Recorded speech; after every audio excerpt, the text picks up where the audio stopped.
we're all solving for the same core problems. We're all trying to move people from resistance to commitment. We're all trying to get to the truth and use the truth to make to build better relationships, to make better decisions, to arrive at better outcomes. So when I saw the opportunity to integrate these interview and interrogation perspectives and techniques with the business research and best practices, figured why not? Took the leap, and here we are. Welcome to 20-Minute Leaders. Just sit back, relax, and learn from the leaders of today. It's a journey. Each one is different, unique, inspiring. Let's get started. 20-Minute Leaders is a proud supporter of Make-A-Wish Israel and Tech to Peace, and is in proud collaboration with Secret Chord Ventures, J Ventures, Riverside FM, Fusion VC, Birthright Excel, J Impact, Leap, Google for Startups, and Hippo, and in media partnership with CTech. Welcome to another episode of 20-Minute Leaders, where we're going to be talking about communication, probably the most fundamental aspect in all of our lives. We're going to be talking to Michael Reddington, a CFI certified forensic interviewer, who's going to be sharing with me a little bit about interviewing, communication techniques, not just for police forces or secret service forces, but also for real life, for leaders, for management, for anything in our relationships. Meet Michael, CFI, a certified forensic interviewer and president of InQuasive Inc., which integrates key components of effective non-confrontational interview techniques with current business research for executives. In his book, The Disciplined Listening Method, How a Certified Forensic Interviewer Unlocks Hidden Value in Every Conversation, Reddington draws on his background in forensics and his understanding of human behavior through interrogation to teach readers how to improve their listening, communication, and relationship-building skills, and how to use the truth to their advantage. A forensic interviewer by training. Today you're the president of InQuasive Inc. And this conversation is all about listening and interviews and being just better leaders, better communicators. And so I'm definitely looking forward to hearing your feedback from me later on. But for now, I want to learn a little bit about, your experience, forensic interviewer, what that means, and how we can take some of the insights and key learnings that you've had working with people in your career and translating them to sort of our daily life as entrepreneurs, as executives, as team leaders and team builders. So again, thank you for being here, Michael. And tell me a little bit about sort of your career. What does it even mean to be a forensic interviewer? I appreciate you asking. My career thus far has been the accumulated results of many accidents and unforeseen opportunities, to be honest. I don't know that at any point in time I set out or had the long-term plan to do what I do. It's just all come together. But to get back and answer your question about a certified forensic interviewer, for someone to use the term certified forensic interviewer means that they have earned the designation. So that would be like a certified project manager, certified public accountant. Like many other professional certifications. So in order to qualify, certain prerequisites have to be met. Then the exam has to be passed, of course, and then all of the re-education credits and those things have to be taken after the fact. So the designation in itself isn't necessarily a career designator. There are certified forensic interviewers in the private sector, in the audit space, in federal government and law enforcement, and in many different industries. Really, as certified forensic interviewers, we are charged with obtaining the truth. The truth is our goal. Guilt or innocence is never the goal. Truth is always the goal. And obtaining the truth through legally, morally, and ethically acceptable standards. Believe it or not, people are often surprised with what they will learn when they're nice to somebody, when they treat them with respect and allow them to save face. So really, certified forensic interviewers, we use rapport-based techniques to encourage people to share sensitive information under vulnerable circumstances that quite often involves the potential for consequences. Interesting. And so I'm hearing a lot of trust coming into this, a lot of relationship building, less what some people may perceive from television shows, fear tactics, good cop, bad cop, psychological maneuvers, etc. This is about building a relationship through a conversation, through listening and trust. Is that correct? It is correct. And one way to illustrate that is the difference between, actually two differences. The first difference between commitment and compliance. yes, we can use heavy pressure techniques in any given situation to, in a sense, force somebody to comply with whatever it is we want them to do. Now, if we just separate compliance and commitment, compliance is essentially obeying a command.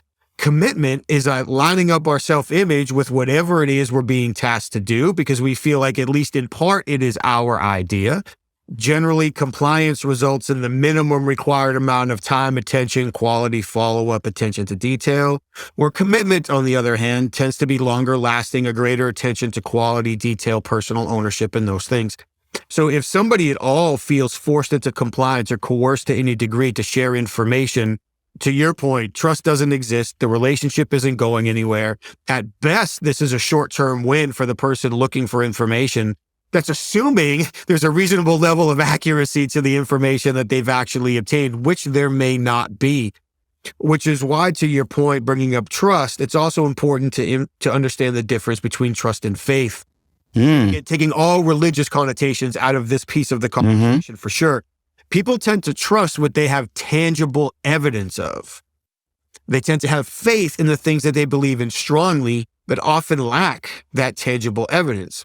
So whether we're leaders in the conference room, whether we are business developers out in the boardroom, whether we are investigators in the interview or interrogation room, if we aren't communicating in a way that provides people with tangible evidence that they can trust us, then it's going to be incredibly difficult to establish the bonds necessary to acquire the information to build the relationships moving forward. So really understanding the key differences there in both instances is quite important. How did you get into all this from the get-go? How did this all start for you? Honestly, entirely by accident. I started out as a special education teacher and baseball coach. I allowed myself to get peer pressured. Yeah, I allowed myself to get peer pressured into trying the financial industry, where I lasted for 2 years, 1 month, and 2 days. No offense to anybody who currently enjoys working in the financial industry. But who's counting? You can tell I enjoyed the experience that much. Went back to school to get a business degree, was juggling part-time jobs to pay the bills, ended up with a part-time job in security, and that job has since burned wildly out of control. So part-time became full-time, full-time became management. Eventually, I was asked to interrogate somebody who was suspected of theft activity. To this day, I still can't tell you why he confessed, but he did. And that led to my pursuit of additional training, additional education, expansion of role, eventually earning my certified forensic interviewer designation. Then thankfully being recruited to join the world leader in non-confrontational interview and interrogation training and advising, a company called WZ. I worked with them for a decade, conducting contract interrogations and traveling the world teaching interrogation techniques to law enforcement, federal agents, private sector.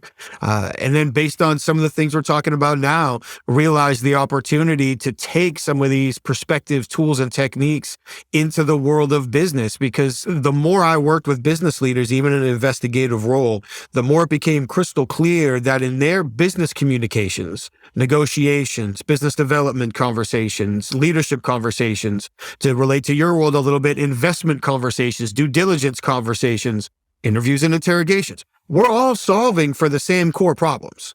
We're all trying to move people from resistance to commitment. We're all trying to get to the truth and use the truth to make to build better relationships, to make better decisions, to arrive at better outcomes. So when I saw the opportunity to integrate these interview and interrogation perspectives and techniques with the business research and best practices, figured why not? Took the leap, and here we are. So what do we often do wrong? I'm sure there's a lot, but what do we, as the traditional leaders, what do we do wrong as we try to move people from resistance to commitment? I love that statement.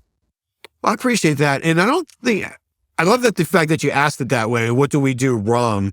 But in fairness, we only know what we've been taught. We only know what we've experienced. And often as we grow up, think about the leaders that we have in our lives, right? Parents, teachers, coaches, advisors, managers in our early jobs, depending on how much fun your listeners had, maybe a law enforcement officer here and there. If we think about those conversations, they're generally telling us what to do and what not to do. If we're lucky, if we are lucky, they're telling us why. But generally, people in those roles as we grow up spend a whole lot of time telling us what to do or what not to do. So we learn by experience, and we end up becoming operationally conditioned to assume that that is the optimum way for us to communicate when it becomes our turn. So as we look for opportunities to evolve from there, really one of the first things that we talk about is owning responsibility for our counterparts' communication experiences. That if you and I are having a conversation and it starts to go off the rails, if I sit back and say, well, that's a Michael problem. As a matter of fact, that's not true. That's an us problem. Because if there's something that we need to achieve together and I sit back and say, well, if he doesn't like it, that's a Michael problem. If he doesn't understand it, that's a Michael problem. It's not. It's a me problem. So the first is understanding that it's not so much about what we want to say or do. But if we are looking to use your words, establish trust, create the bonds necessary to move relationships and objectives forward, it's all about creating communication experiences. So from a preparation standpoint, I don't want to think, what do I want to say to Michael? I need to think, what does Michael need to experience before he chooses to commit to either share the information or take the action that I need him to? And now it's my responsibility to create that communication experience. And I can even take that a step further and think to myself, I want to be sure that I don't fall prey to my own preconceived notions, assumptions, biases, all these things that continue to get talked about every day. So instead of asking myself, why should Michael share this information or take this action, which makes me feel like I'm considering your perspective, but in reality, I'm transposing mine on top of yours. What I want to ask myself is, why shouldn't Michael share this information or take this action? And it's not about being negative. It's not about expecting failure. It's about me being brutally honest with myself, dialing up my empathy as much as possible, and truly trying to understand your situation, not from a position of potentially overvaluing what I bring to the table, but on the opposite, potentially undervaluing it. Like if I was Michael and I had everything going on in his world that I'm aware of, why would he not want to do business with me? Why would he not want to tell me this? Why would he not want to do this?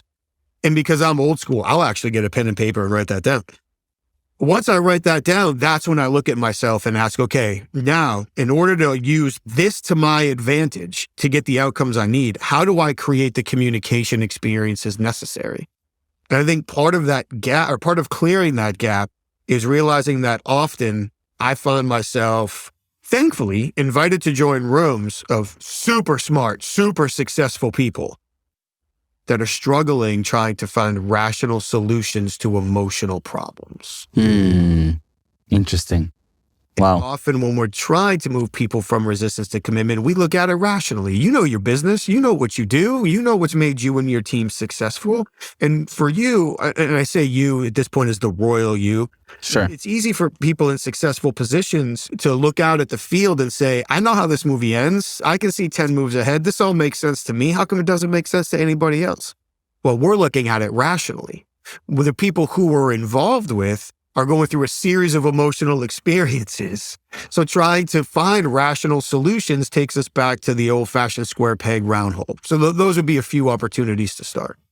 And so what type of work do you often do with leaders to help us, get into this right mindset? I'm hearing a lot of, there's certain qualities that we probably emphasize more so than others, such as empathy and rational versus emotional, those types of ideas. But how do these ideas get translated tangibly to work within teams or leaders? I appreciate you asking. And if I may, I'll throw one more on top. Yeah, just please. You say that. Believe it or not, expertise often makes it more difficult for us to listen. Yeah, I can imagine that. The more expertise somebody has, the easier it is to get lost in their own internal monologue, feel like they know how the movie ends. There's no need to listen. I've got it all figured out. Hurry up and let me get to say what I want to say. So again, with leaders, that falls into play as well. So to circle back and answer your question, thank you. Our team spends the majority of our time training and advising. So it could be one-on-one small group or customized team training, or one-on-one or small group advising. And either can be built around general topics that we work with the group to solve real problems in real time. Many are custom designed from the very start to make sure that we're tackling the specific issues to achieve the specific goals that any leader or group is facing at that time. Incredible. And is that work usually one-on-one with leaders? Is it usually group work? What type of work do you do? Both. So one-on-one is fairly common, and now as we've all gotten used to video, it's become even more common. But we do a lot of group work as well, whether that's with leadership teams, management teams, leadership cohorts, sales teams, HR teams. We do a fair amount of group work as well. But this sounds like these are things that are relevant for anybody in any profession. I mean, in any conversation that anybody has, whether it's in their personal lives, in their marriage, in their professional work with their boss or their employees, right? I mean, these are sort of global standards, right? Well, I'm biased, but I'm going to say yes. But it's true. The way that we reference it is it applies to all of our high value interactions. And when you think about our high value interactions, that could be a conversation my wife and I need to have tonight. That could be a conversation with my son on the way to school tomorrow morning. Of course, all of the business conversations that we participate in our personal lives, making purchases, negotiating opportunities. I have a young son. Conversations that I need to have with his teachers or his coaches, they might not seem like a big deal, but they're high value conversations considering the impact that they have on my son. So yes, to your point, any of our high value conversations for sure. How do you find that people's perceptions of conversations or relationships change as a result of this work? I imagine that it's, for instance, like if I try to envision myself doing this work, probably get a little bit less disappointed in situations because you're better able to understand why the other person is saying or doing whatever they're doing. Yes. So generally it results in a higher level of situational awareness, a better understanding of where people are coming from, what they might be feeling, what the other impacts on the conversation may be, and also a more strategic approach, people shifting more towards a longer game as opposed to a shorter game. I hate to use the words win and lose, but I know we have a short time frame here. So if I'm trying to accomplish a goal in one conversation, that might be really difficult. But if I can plan well enough ahead and I've got 3 or 4 conversations over a longer runway, now that gives me more time to build a relationship, learn along the way, identify new paths, and build that goal. So higher level of self-awareness, situational awareness, a little bit more of that long game strategic outlook. Those are all some of the perspective shifting outcomes that we see. Tell me a little bit more about, where your passion lies. So now that you've gone through the certifications and your work, why do you do what you do? Why do you work with other leadership teams and help others through this? You could be employing a lot of these things for different positions that are amazing and they're super interesting, super sensitive. Why choose to be the president of InQuasive Inc. instead of that? I appreciate you asking. For me, as I look back over my career, and of course I need to include my former teammates on this as well, and I don't say this with sarcasm, I mean, this is true. We were very lucky that we were responsible for having conversations with people who wanted nothing to do with us. And the people who paid us to have those conversations had very high expectations of them. So literally, we had to go in and create opportunities to bond with people in very unlikely circumstances who had far more motivation, to withhold information than to share it. And because of that, we were able to develop and fine-tune and explore communication techniques on both sides of the coin, the strategic observation and the persuasive communication, in order to consistently arrive at unlikely results, acquiring this information, ending conversations on a handshake. Everybody, at least for the time being, feels better when we walk out of the room. And because of that, I truly believe and have received the feedback fairly regularly that these approaches, it's not just one, but these approaches to conversations are novel to people that have never been in that opportunity or they've never had the need to think or communicate that way. So it now all becomes all about increasing impact. How many people can we touch? How many relationships can we touch? How many outcomes can we create? How can we use a thought process, some skills and techniques that are often employed in this little niche world and bring them out to the greater world in order to increase what we can all accomplish? And to me, there's some real exciting possibilities with that. Is there a point where you do need the conversation to go one way, in sort of this strategic way of thinking, that you're saying, okay, at some point I realize that this method is not necessarily working and I need to resort to confrontation, or there are some other steps you need to take? I mean, and how do you distinguish when you've tried enough, when you've played the long enough game that you can now sort of compromise on that and go to the other situation? I appreciate you asking. And the answer to that is yes. For me, I think about it like the speedometer on a car. The tachometer on a car. So if I redline the engine, I risk blowing it up right away. So if I redline in a conversation, I risk blowing up the conversation, blowing up the relationship right away. You can't unpick a fight. But if I bring the revs up just enough as necessary and then bring them back down, I can continue to manage the relationship. But yes, one of the things that we think about, and I don't mean to sound nebulous with it, is the totality of circumstances. What am I trying to accomplish? Who am I trying to accomplish it with? What are the longer term goals or risks that this is attached to? What's the time frame that I have available to do this? What are some of the other factors in play? And considering those totality of circumstances, yes, that can dictate how long the long game lasts, when I need to turn up the pressure, if some confrontation is needed, if maybe somebody needs to be, and I say this in air quotes if people end up seeing the video or not, in air quotes, they need to be shocked into thinking something differently. So yes, there are certainly different areas and opportunities to approach it differently with people, but that's where it's important that we take a goal-oriented approach to these conversations. Because if I'm thinking to myself, Michael's not listening to me, I need to get his attention, so I'm going to ramp it up. That's not a goal-oriented decision. That's an ego-oriented decision. It's about me not feeling respected in the moment. But if I can stay focused on the goal, what are the long-term goals I'm looking to achieve? Now I can limit my emotional involvement, and I can do a better job choosing when and how to adapt my approach based on the goal I'm looking to achieve and the situation I'm looking to achieve it in. Michael, this was so cool. Such a cool perspective, and it sounds like you have such an awesome job working with leaders and people on having better communication. And I can only imagine how that doesn't just stay with their work, but also transcends into the daily lives. And hopefully one day we get to work together as well. So, Michael, thank you very, very much. I appreciate this time and your insights. And stay safe and stay healthy. Thank you very much. I appreciate you having me. I look forward to it. Take care. Thank you. Thank you.